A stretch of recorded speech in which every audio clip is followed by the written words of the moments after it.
तिप्याळी तालुका जत जिल्हा सांगली येथे डॉक्टर युवराज शिंदे यांचा आज गुढीपाडव्यानिमित्त पशुवैद्यकीय सेवेला सुरुवात।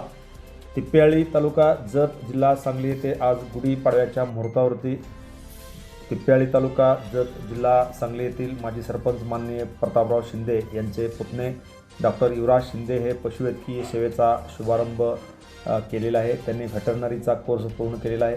तसेच पंढरपूर येथे तज्ञ डॉक्टरांकडे 2 ते 3 वर्षे त्यांनी अनुभव घेतलेला आहे। रमी एनिमल्स फार्मिंग चोटला हरियाणा येथे प्रशिक्षण घेतले असून ते हुशार प्रशिक्षित डॉक्टर आहेत। त्यांना सर्वांनी सेवा करण्याची संधी द्यावी असे आवाहन तिप्याळीचे माजी सरपंच माननीय प्रतापराव शिंदे यांनी केले आहे। आज त्यांच्या कार्याचा शुभारंभ तिप्याळी येथे गुढीपाडव्यानिमित्त करण्यात आला। यावेळी शुभारंभाप्रसंगी तिप्याळीचे सरपंच राजाराम शिंदे, माननीय सरपंच माजी सरपंच शहाजी शिंदे, नंदू सूर्यवंशी, संजय शिंदे, शरद शिंदे, आनंदराव शिंदे, उपसरपंच राहुल शिंदे, निळकंठ शिंदे, गुलाबराव शिंदे, माजी उपसरपंच तुकाराम शिंदे, दिनकर शिंदे, पांडुरंग चव्हाण, शिवाजी शिंदे तसेच नागरिक मोठ्या संख्येने उपस्थित होते।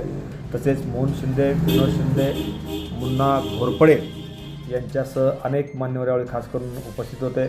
अण्णप्पा मोठे माजी सरपंच हे या ठिकाणी खास करून उपस्थित होते।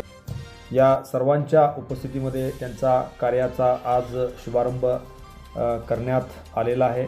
या ठिकाणी पशुचे प्राथमिक उपचार, कृत्रिम रेतन, गर्भ तपासणी, लसीकरण यांच्यासह पशुचे प्राथमिक उपचार तसेच वेगवेगळे उपचार या ठिकाणी करण्यात येणार आहेत। त्यामुळे याचा निश्चितपणे लाभ घ्यावा असे आवाहन डॉक्टर शिंदे यांनी या ठिकाणी केलेलं आहे। Press the bell icon on the video and never miss another update.